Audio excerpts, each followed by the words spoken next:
আজ 29শে সেপ্টেম্বর 2024।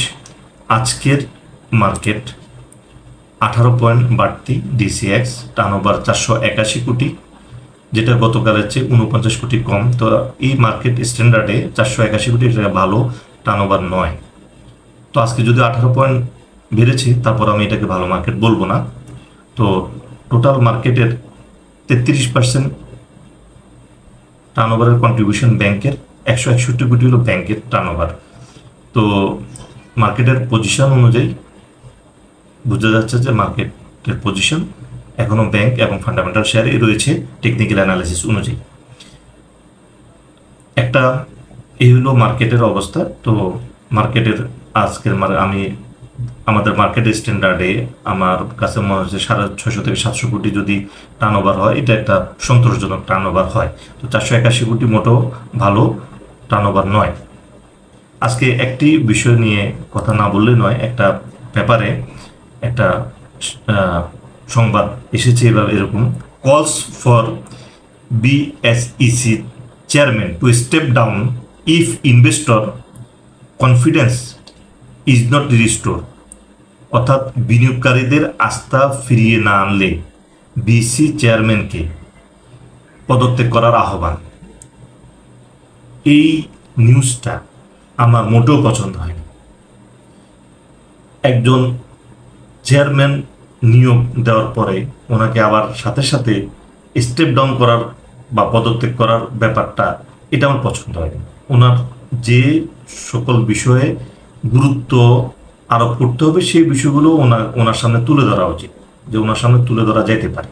সেক্ষেত্রে কি হবে, সেক্ষেত্রে ওনার যদি মনে হয় যে এটাকে আসলে এগুলা আমলে নেওয়া উচিত বা এগুলার বিরুদ্ধে অ্যাকশনে যাওয়া উচিত, তো উনি ওভাবে দিবেন। ওনাকে সময় দেওয়া উচিত। ওনাকে হুট করে পদত্যাগ করতে বলা, এটা আসলে আমার কাছে যৌক্তিক মনে হয়নি। যে পদত্যাগ করতে কেন বলা হবে, ওনাকে সময় দিতে হবে। উনি বুঝবেন, উনি এটা ওনার যেসব মার্কেটের যে প্রবলেমগুলো, এগুলো ওনার সামনে তুলে ধরা উচিত। সেক্ষেত্রে উনি ওই অনুযায়ী অ্যাকশনে যাবেন। তো সেক্ষেত্রে একটা ভালো সলিউশন হয়ে যাবে। তো হুট করে আসলে পদত্যাগ করার ব্যাপারটা আসলে ঠিক নয়। তো মার্কেটে একটা বিষয় নিয়ে, যেটা নিয়ে খুব বেশি আলোচনা হচ্ছে, সেটা হলো জেড গ্রুপ নিয়ে। 83টা কোম্পানি জেড গ্রুপগুলো আসলে যখন একটা কোম্পানিকে জেড গ্রুপে পাঠানো হয়, এটা কোম্পানির পানিশমেন্ট হিসেবে জেড গ্রুপে পাঠানো হয়, কিন্তু আসলে পানিশমেন্টটা হয় বিনিয়োগকারীদের। তারা ডিভিডেন্ড পাইল না এবং মার্কেটে তাদের প্রাইসটা ফল করে। তাহলে কোম্পানির মালিক ডিভিডেন্ড দেননি, এটা দায়ভার হিসেবে বিনিয়োগকারীরা এটা দায়ভার নিচ্ছেন। কোম্পানি ডিভিডেন্ড দেননি, কোম্পানির পানিশমেন্ট হিসেবে জেড গ্রুপে যাচ্ছে। তাহলে কোম্পানির মালিকের কি পানিশমেন্ট হচ্ছে? কোম্পানির মালিকের তো কোনো পানিশমেন্ট হচ্ছে না, সব পানিশমেন্ট তো হচ্ছে বিনিয়োগকারীদের। কারণ কোম্পানিটা জেড গ্রুপে গেছে, এতে কোম্পানির কোনো কিছু যায় আসে না। ডিভিডেন্ড পায়নি কোম্পানি, ডিভিডেন্ড পায়নি হলো বিনিয়োগকারীরা, তার বিনিয়োগকারীর লস। মার্কেটে প্রাইস ফল করলো, সেটাও বিনিয়োগকারীর লস, ডাবল লস। তো সেক্ষেত্রে একটা কোম্পানি যদি নো ডিভিডেন্ড দেয়, সেক্ষেত্রে কোম্পানিকে জরিমানা করা উচিত, বড় ধরনের জরিমানা করা উচিত, এবং সম্ভব হলে যেটা হলো আইন করে কোম্পানির মালিকদেরকে জেলে পাঠানো উচিত। তাহলে দেখা যাবে যে আমাদের দেশে যে 83টা কোম্পানি যে ডিভিডেন্ড দেয়নি, তার মধ্যে দেখা যাবে 70-75টা কোম্পানি তারা ডিভিডেন্ড দিয়ে দিবে। যখন বড় ধরনের জরিমানা আদায় হবে, জরিমানা করা হবে এবং আদায় হবে, এবং যে বছরে আপনি ডিভিডেন্ড দিবেন না, সে বছরে আইন করে আপনি কোম্পানির মালিকদেরকে আপনি জেলে দেওয়ার একটা ব্যবস্থা আইন করেন, তখন দেখা যাবে যে কোম্পানির মালিক ডিভিডেন্ড দিতে বাধ্য হবে। কারণ একটা কোম্পানিকে যদি আপনি জেলে পাঠান, কোম্পানিতে কোনো লস নেই। কোম্পানি নো ডিভিডেন্ড দিয়ে ডিভিডেন্ড, অর্থাৎ সে টাকাও দিল না, তার কোম্পানি জেলে গেছে, তার কোনো কিছু যায় আসে না, কিন্তু বিনিয়োগকারীদের পুরোটাই লস। সে ডিভিডেন্ডও পায়নি এবং মার্কেটের প্রাইস ফল, দুইটাই তার লস। তো সেক্ষেত্রে পানিশমেন্টটা আলটিমেটলি বিনিয়োগকারীর হইল। তো আমরা এই বিষয়টা আমরা একটু খেয়াল করব যে বিনিয়োগকারীকে আমরা কেন পানিশমেন্ট দিচ্ছি। আমরা কোম্পানিকে পানিশমেন্ট দিব, কোম্পানির মালিককে পানিশমেন্ট দিব। তাদেরকে বড় ধরনের জরিমানা আদায় করবো, এজিএম করতে না পারলেও বড় ধরনের জরিমানা আদায় করবো, ডিভিডেন্ড দিতে না পারলে একটা বড় ধরনের জরিমানা আদায় করবো। আদায় করে আইসিবিতে একটা ফান্ড ক্রিয়েট করে এই ফান্ডের আন্ডারে শেয়ার কেনা শুরু করবো। তাহলে মার্কেট সাপোর্ট পাবে, টাকাটার ইউটিলাইজ হলো, মার্কেটের সাপোর্ট পাইল। যদি কোম্পানিতে কারখানা যদি উৎপাদন বন্ধ হয়ে যায়, সেক্ষেত্রেও আপনি তাকে আবার বড় ধরনের জরিমানা করতে পারেন। কেন কেন কারখানা উৎপাদন বন্ধ হইল, মানে আপনি ভালোভাবে তদারকি করেননি, এই জন্য আপনার কারখানা উৎপাদন বন্ধ হইলেও আপনাকে জরিমানার আওতায় আনা উচিত। কোম্পানিতে যদি আগুন লাগে সেক্ষেত্রেও কোম্পানিকে জরিমানা করা উচিত। আপনি ঠিকভাবে আগুন বন্ধ করার ব্যবস্থা করেননি, যার কারণে আগুন লেগেছে, ইনভেস্টরদের লস হয়েছে। এই কারণে ইনভেস্টরদের লস হয়েছে আপনার কোম্পানিতে আগুন লাগার জন্য। এই কারণে আপনাকে বড় ধরনের জরিমানা করা হয়েছে, যাতে নেক্সট টাইম থেকে উৎপাদনও বন্ধ না হয়, আগুনও না লাগে। জরিমানা হলে উৎপাদনও বন্ধ হবে না, আর কখনো আগুনও লাগবে না। জরিমানা হয় না দেখেই উৎপাদনও বন্ধ হয়, আগুনও লাগে, এজিএমও হয় না, ডিভিডেন্ডও দেওয়া হয় না। এই সমস্ত ব্যাপারগুলোকে জরিমানার আওতায় নিয়ে আসা হলে এটা বড় ধরনের জরিমানাগুলো এগুলো আইসিবিতে ফান্ড ক্রিয়েট করে এখানে শেয়ার কেনা শুরু হয়ে যাবে। তাহলে মার্কেট সাপোর্টের একটা ব্যবস্থা হলো। আরেকটা ব্যাপার হলো যে মার্কেটে গ্যামলারদেরকে জরিমানা। মার্কেটের গ্যামলাররা যদি অনৈতিক কাজ করেন তাদেরকে জরিমানা করা যেতেই পারে, এটা ভালো জিনিস। কিন্তু মার্কেটের গ্যামলাররা হলো মার্কেটের ফান্ড ম্যানেজার, তারা মানি ফ্লো করে। মার্কেটে ওনাদেরকে সতর্ক করা যেতে পারে, ওনাদেরকে সতর্ক করে যে আপনি ইলিগেল কোনো কিছু করতে পারবেন না।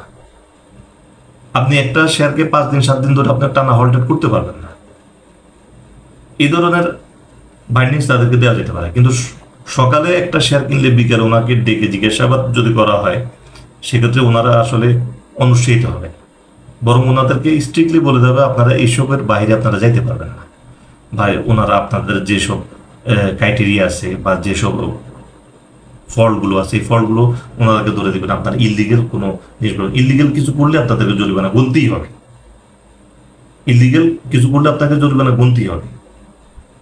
কিন্তু ওনাদেরকে এই ব্যাপারে সতর্ক করা যেতে পারে এবং গ্যামলারদেরকে বাজারে আরও বেশি বেশি আনা হইতে পারে, যাতে মার্কেটে মানি ফ্লোটা খুব ভালো হয়, শেয়ারের প্রাইস মুভমেন্টটা ভালো হয়।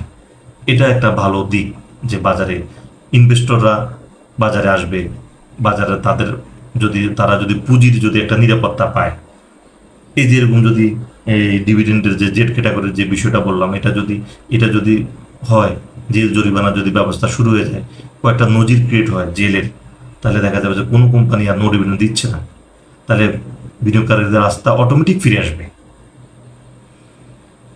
ডিভিডেন্ডের আরেকটা ব্যাপার যেটা হলো যে এটা কতটুকু যৌক্তিক আমি জানি না, তবে মনে হলো বলছি, সেটা হলো যে সাধারণত জেনারেল ইনভেস্টরদেরকে যে ডিভিডেন্ডটা পায় সেটা আসলে দেশের বাইরে পাচার হওয়ার আসার সম্ভাবনা কম।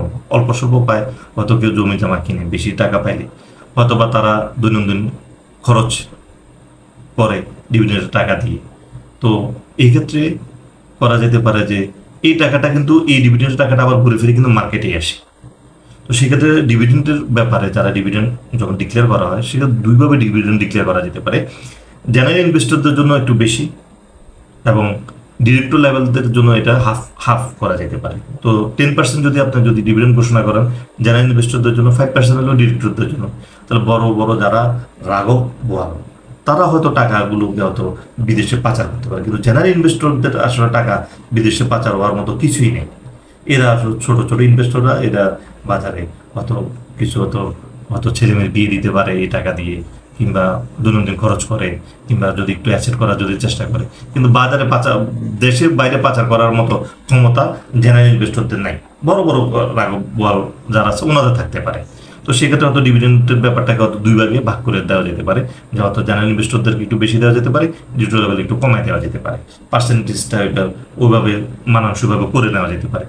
এই ধরনের ব্যবস্থা যদি করা হয় মার্কেটে, তাহলে মার্কেটে দেখা যাবে যে বিনিয়োগকারীদের আস্থা ফিরে আসবে। কিন্তু একটা সিকিউরিটি এক্সচেঞ্জ যে কীভাবে 83টা কোম্পানি কীভাবে জেড গ্রুপে যায়, এটা তো কোনোভাবে কাম্য নয়। কারণ জেড গ্রুপে গেলে এটা তো কোম্পানির কোনো কিছু হচ্ছে না, এটা আসলে ইনভেস্টরদের পানিশমেন্ট হচ্ছে। তো কোম্পানি ডিভিডেন্ড দেয়নি, ইনভেস্টররা কেন পানিশমেন্ট পাবে? বরং কোম্পানি ডিভিডেন্ড দেয়নি, কোম্পানি পানিশমেন্ট পাবে। কোম্পানি বড় ধরনের জরিমানার সম্মুখীন হবেন, ওই জরিমানা আদায় হবে, জেল হবে, ওই জরিমানার টাকা দিয়ে বাজারে সাপোর্ট দেওয়া হবে, আইসিবিতে শেয়ার কিনে সাপোর্ট দেওয়া হবে। তো এটা হলে আশা করা যায় যে জেড ক্যাটাগরির যে প্রবলেম এটা কেটে যাবে এবং আর মার্কেটের বিষয়ে আরেকটু বলে নিই, আমাদের মার্কেটের যে টেকনিক্যাল যে চার্ট, এই চার্ট অনুযায়ী মার্কেটের পজিশন DCX এর যে চার্ট, এই চার্টের পজিশন অত্যন্ত স্ট্রং, ভালো মুভমেন্ট। এখানে শুধু একটু টার্নওভারটা যদি সন্তোষজনক অবস্থায় পৌঁছায়, সেক্ষেত্রে এটা মানে আরও স্ট্রং পজিশনে চলে যাবে। তো আমার কাছে যেটা মনে হয় যে বিনিয়োগকারীদেরকে আসলে ভয় পাওয়ার কিছু নেই। মার্কেট পজিশন অনুযায়ী আপনারা পোর্টফোলিওর পজিশন নেন, তাহলেই মার্কেটে আপনারা গেইনার হবেন।